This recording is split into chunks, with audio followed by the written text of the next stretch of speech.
The Peugeot 308 has evolved. The Focus-sized family hatchback formula is much the same, but the execution is miles better in this second-generation model, with a focus on refinement, interior quality and efficiency that puts it right up alongside the Ford and Volkswagen class leaders. It's that good. There's a level of self-confidence and, yes, desirability here that we've not seen from Peugeot in a very long time. What do you look for in an Astra-sized family hatchback? If it's driving excitement, you'll find it in a Ford Focus. If it's sheer value, you're more likely to be drawn towards cars like Hyundai's i30 and Kia's Ceed. But what if your priorities are a bit more relaxed?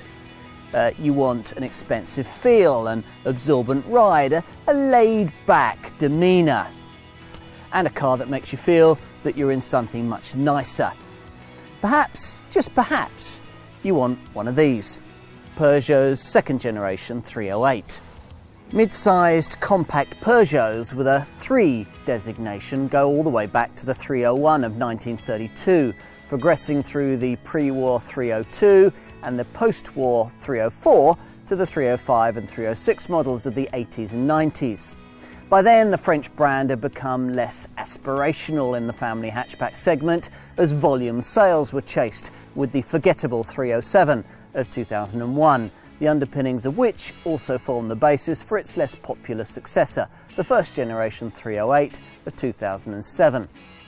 Today, though, the market's changing, primarily with the continuing emergence of cheap Chinese and Korean rivals. Brands like this one must move up market, a small but significant premium shift that this model must showcase to potential buyers who'd like a compact car from one of the smarter makers but can't quite stretch to one. Shouldn't it be called the 309? Perhaps, but then Peugeot sold a family hatchback of that name back in the late 80s that was anything but upmarket, and moving a digit further on would have removed the distinctive middle O prefix that the company seems to like so much. On top of that, 8 is a lucky number in China, this car's most important overseas market. So 308 it is, which means that for the first time in this Gallic brand's history, an existing model name is carried over into an all-new design. Don't be deceived, that's exactly what this is. Thanks to high-tech EMP2, that's Efficient Modular Platform 2, underpinnings that support a smarter, classier body powered by some key engines that are equally cutting edge. The result promises to be a car that family hatch buyers must now take very seriously indeed. Let's check it out. Peugeots of this size used to be defined by the way they drove. The promise is that this one can be once more. We'll see. There are certainly plenty of car enthusiasts dying for that to happen. People who will be encouraged by the lithe agility promised by the huge 140 kilogram weight reduction that this design enjoys over its predecessor.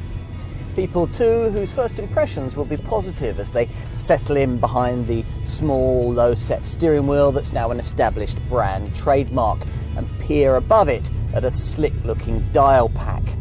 It all works much better than it did when the brand first tried this kind of layout in the smaller 208 Super Mini, more of the instruments now being visible.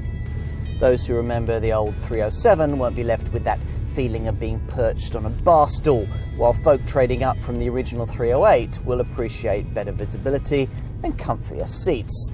In other words, the first signs are largely promising. Further pleasant surprises come when you start to press on a bit. Although the electrically assisted steering and supple suspension at first lull you into thinking the 308 is a bit of a confection from the sweet trolley, drive the car a bit harder and it really ups its game. That ability to mirror your mood is a rare quality in mainstream family hatches, which can often be a little two-dimensional. The Golf has it, and so does the Focus. You could also argue a case for the Mazda 3 and the Seat Leon, but that's about it. In other words, when it comes to contenders in this segment that really could be described as being enjoyable to drive, this 308 joins an exclusive club. Yes, the curious driving position with its wheel positioned down towards your lap seems strange at first, but you quickly adjust as pesky roundabouts become wrist-flick chicanes. Is a Focus that bit more responsive? Probably. After all, this Peugeot lacks the kind of torque vectoring system that helps the Ford get its power down through the corners. But thanks in part to the stiffness of its new EMP2 platform and tenacious front-end grip, this 308 runs the class leader surprisingly close, both in terms of handling and, perhaps more surprisingly, when it comes to ride quality. The Focus, after all, once again, has a better technical CV with fancy multi-link rear suspension that, over bumpier surfaces, ought to set it streets ahead of this Peugeot's simpler twist-beam rear axle setup. In the event, the 308 more than holds its own, with a supple ride quality that's upset only by the largest potholes.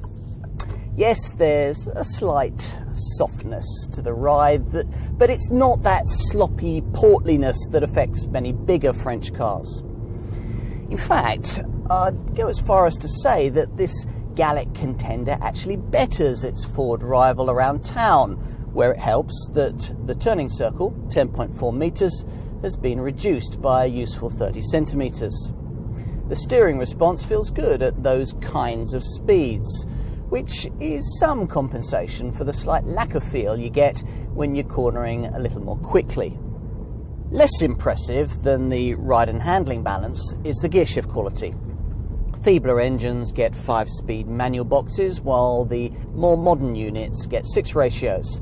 Either way, the whole cog swapping process could be more precise. For those preferring not to attempt it, there's the option further up the range of a redeveloped 6-speed auto that's supposed to make up in smoothness what it lacks in fancy twin clutch technology. Now, I've got a 6-speed manual here, fitted as standard to the variant that'll probably be the UK's strongest seller, the 115 brake horsepower 1.6 litre eHDI diesel. It's only a few £100 more than the base 92 brake horsepower 1.6 litre HDI diesel starter model, but offers a useful extra turn of speed, 0 to 62 miles an hour in 10.2 seconds en route to 121 miles an hour, without any real running cost penalty thanks to the 6th gear ratio and stop and start system you get as part of the eHDI package. The future of diesel motoring, though, lies beyond these engines, with Peugeot's pricier Euro 6 compatible Blue HDI technology, which is at its most efficient in 120 brake horsepower 1.6 litre form. Now, as you might expect, the performance is very similar to that of the 1.6 litre eHDI variant I'm trying here, but the efficiency returns are in a different league that no eco-minded diesel rival can match.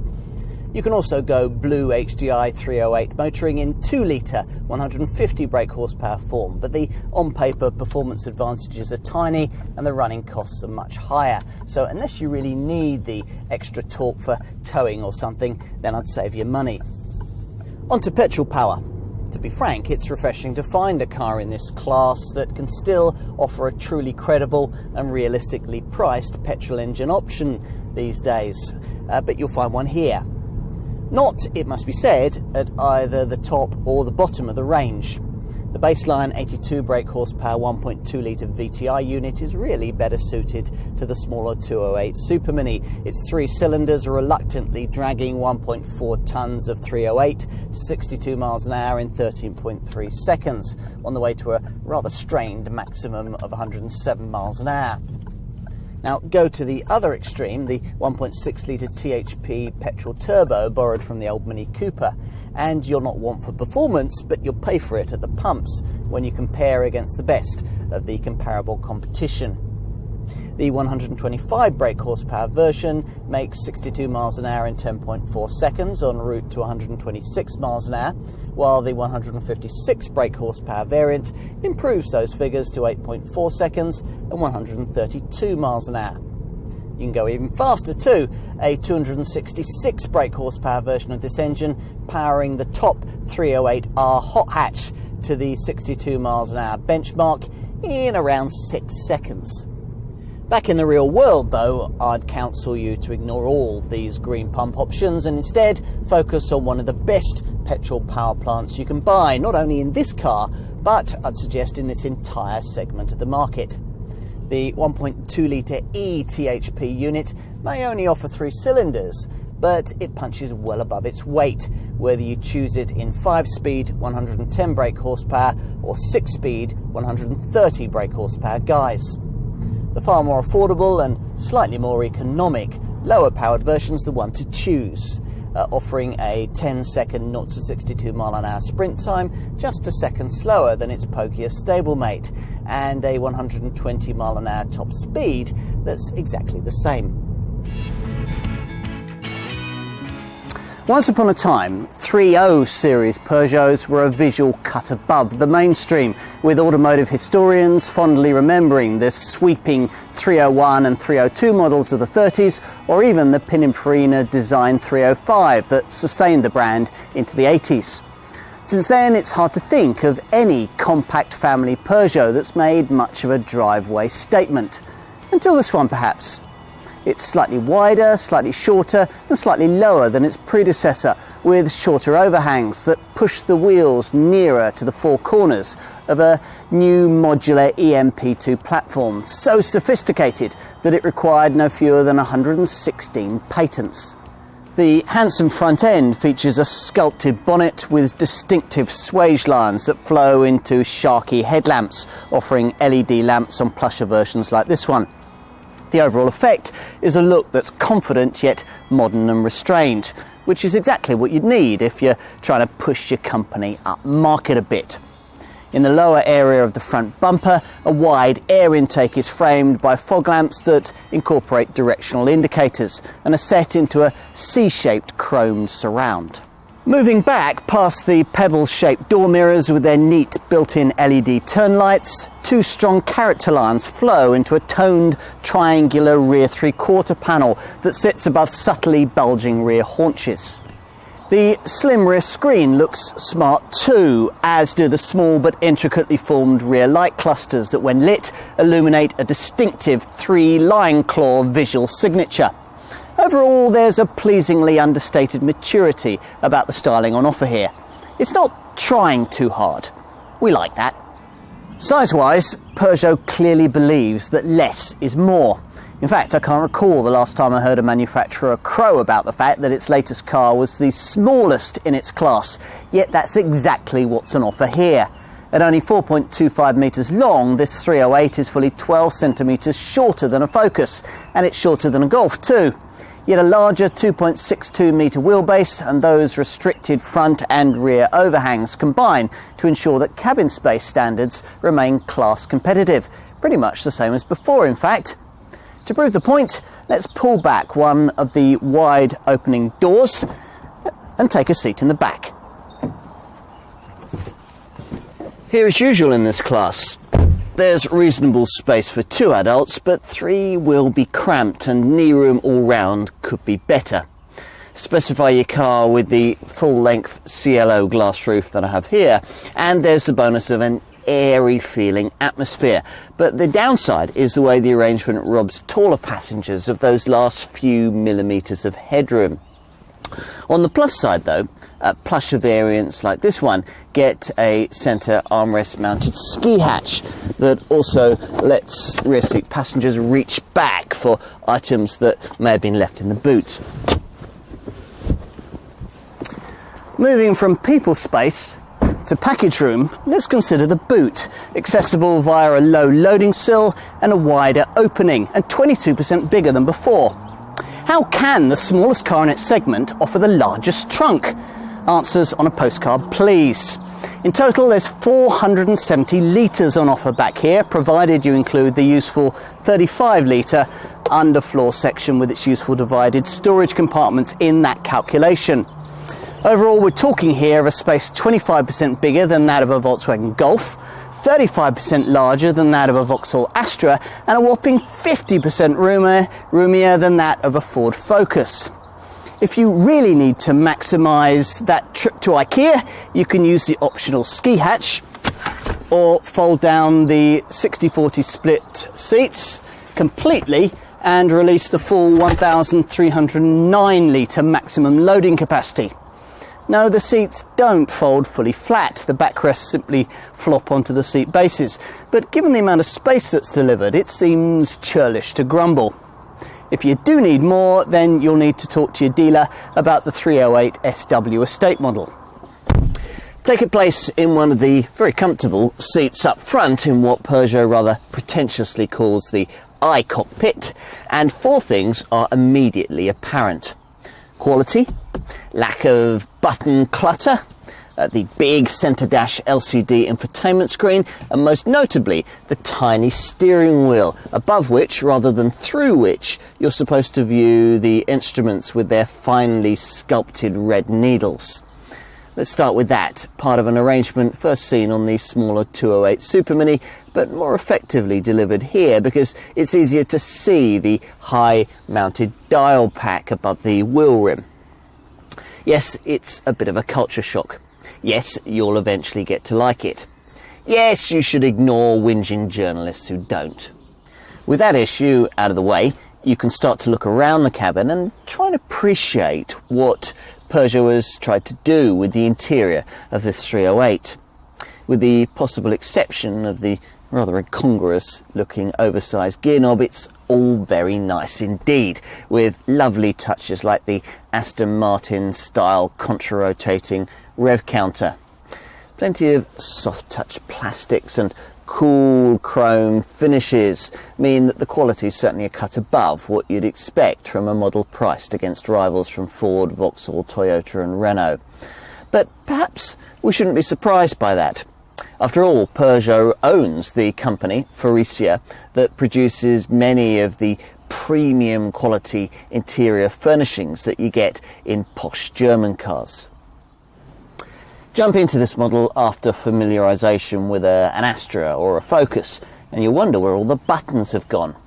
There's a small central cluster of them in front of the gear stick for locking, heated rear window and hazard lights, and that's about it.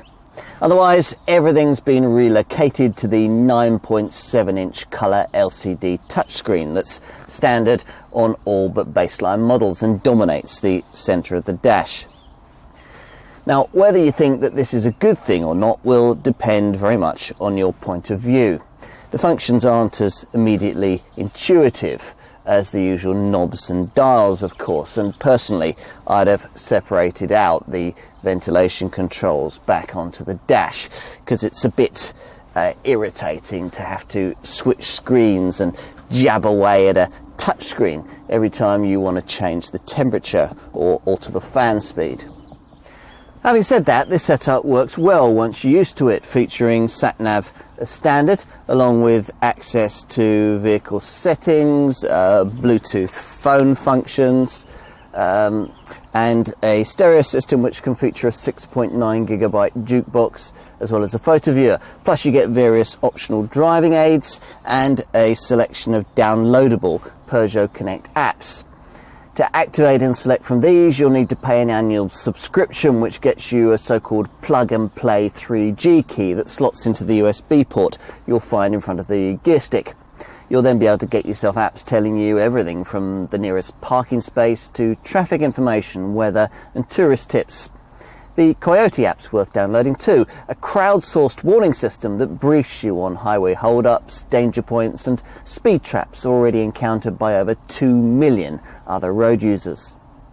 That only leaves cabin practicalities, the decently sized 12-litre air-conditioned glove box, door bins that can take a large 1.5-litre water bottle, a centre console with a sliding cover revealing a cup holder which can be swiveled out of the way so that you can stash away wallets and phones. Plus there's a useful shelf directly under the central touchscreen that's ideal for iPods and MP3 players.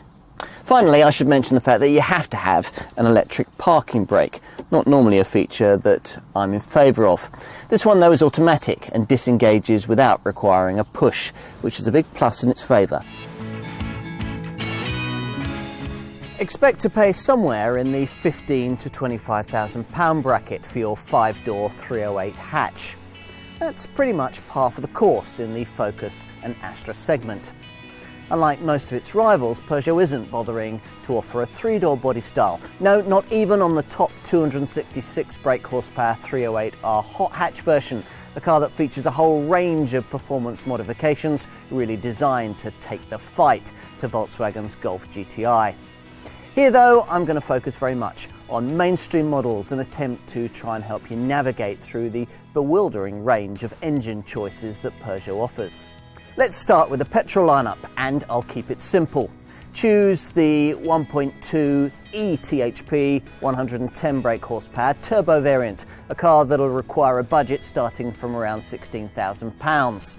It's well worth its £1,200 premium over the feeble 82 brake horsepower 1.2 litre VTI normally aspirated version, and costs no more than the older, thirstier and essentially no faster 4-cylinder 1.6 THP 125 bhp model that Peugeot offered at this car's launch.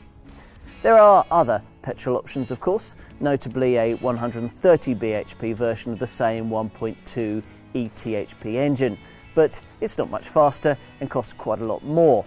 And there's a fast 156 brake horsepower variant of the old 1.6 THP power plant, but you really pay for that performance with this aging unit at the pumps.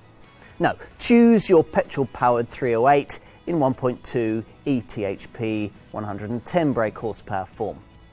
With that sorted out for petrol people, let's turn our attention to diesel buyers. Here there's also a standout variant, the 1.6 Blue HDI 120 model, for which you'll need a budget starting from just over £19,000. It's cheaper, just as fast and far more frugal than the top 2-litre Blue HDI 150 variant that will cost around £1,000 more. If you really can't stretch to a Blue HDI budget, then the base 92 brake horsepower 1.6 litre HDI entry-level model is good value at well under £17,000, offering you almost all of what you get in the higher tech 115 brake horsepower eHDI version that I've got here, and saving you around £800 over the cost of that car. So, having simplified the engine range for you, it's time to look at how this car stacks up as a value proposition against its family hatchback segment rivals. Now, without going into too much detail, I'll give you a broad overview. By choosing a Korean budget brand model like Kia Ceed or Hyundai's i30, or by selecting a Vauxhall Astra, a Toyota Auris or a Citroën C4 with what will probably be an older tech engine, you may be able to save yourself a few £100 over this 308, but in list price terms, you're not talking about that much. For an equivalent Ford Focus or Honda Civic, you'll generally be looking at list pricing of a few £100 more, with comparable Renault Meganes and Mazda 3s even more costly than that. Not as pricey though as an equivalent Volkswagen Golf, for which you'll need £2,000 to £3,000 more, depending on the version that you're looking at. The car in this segment that most closely price matches this Peugeot is Golf based though, Seat's Leon, though that car has a much smaller boot. If, having considered all of that, you conclude that it is a Peugeot 308 that you really want, then you're going to need to know exactly what will be included in terms of standard equipment. And the answer is a reasonable amount. Even the base Access variant includes LED daytime running lights, air conditioning, cruise control with a speed limiter, a DAB digital radio, Bluetooth phone connectivity, and a USB connection.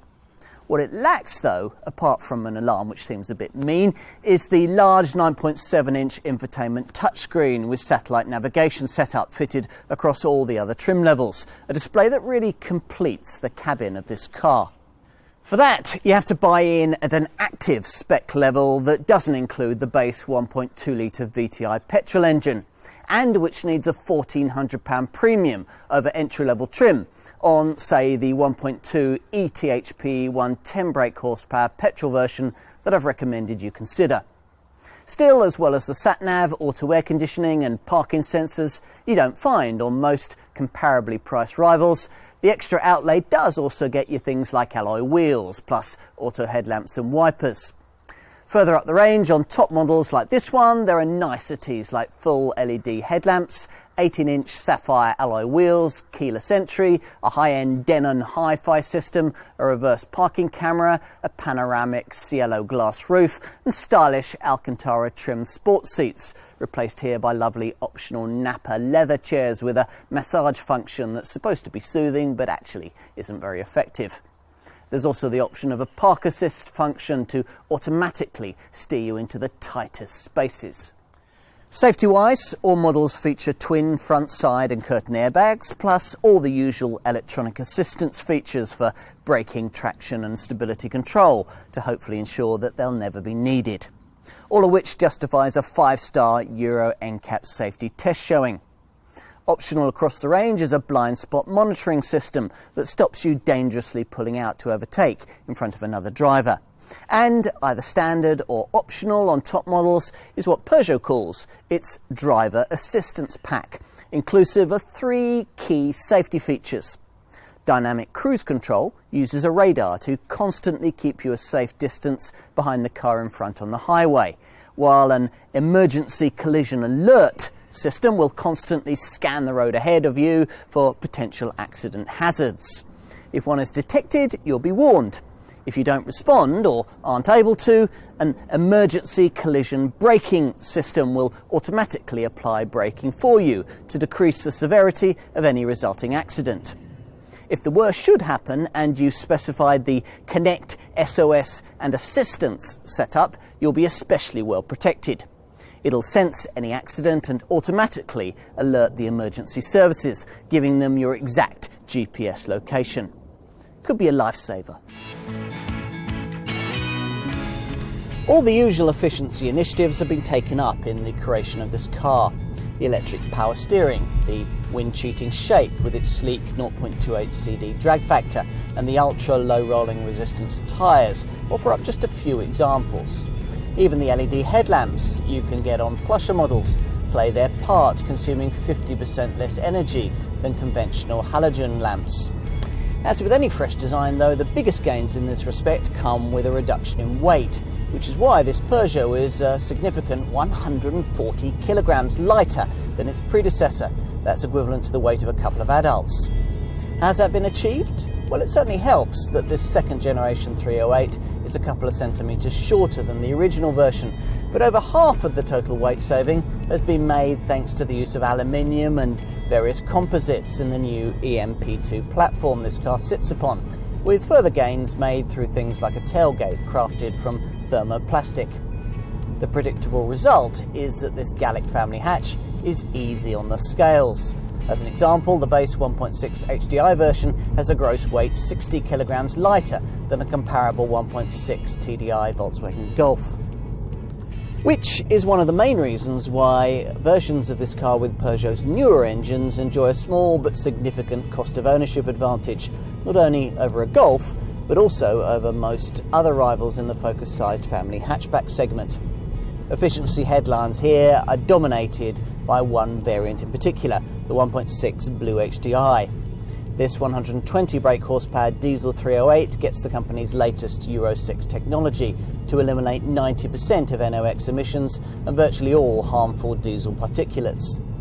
More relevant to many will be the fact that at the wheel of this car, Peugeot claim you'll be able to manage 91.1 miles from every gallon of diesel on the combined cycle, along with CO2 emissions of a mere 82 grams per kilometre. That's better economy and emissions than comparable hybrid Toyota Prius and Auris rivals.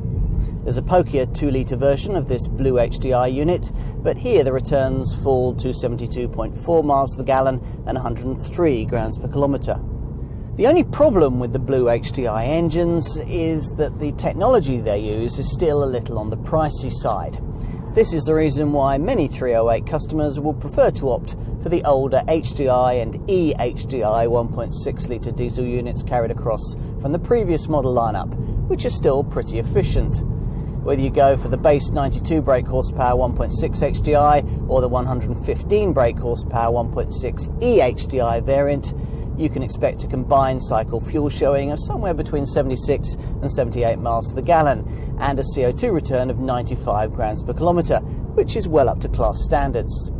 I'm trying the E-HDI unit here, which matches the returns of its feebler stablemate thanks to the addition of the same stop and start system you get on the pricier Blue HDI models. As usual with setups of this sort, this one cuts the engine when you don't need it, stuck at the lights or waiting in traffic. Should your lower annual mileage lead you to plump for petrol power, then you'll find that it pays to read the small print. Why? Well, take the returns of the base 82 brake horsepower 1.2 litre VTI variant that you'd expect would be the cheapest of the bunch to run.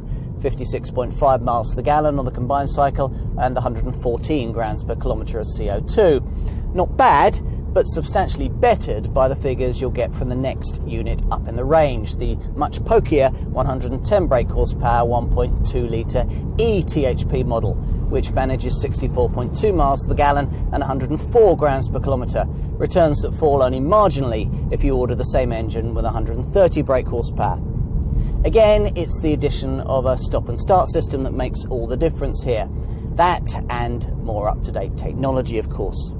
So you can't go far wrong with a petrol 308, or at least you can't provided you steer clear of the older 1.6 litre green pump 125 or 156 brake horsepower THP units that this car was launched with, which won't stack up quite as well against newer rivals. Expect these models to deliver you somewhere in the region of 50 miles to the gallon on the combined cycle and a CO2 figure either just below or just above the 130 grams per kilometre mark, depending on the version you choose.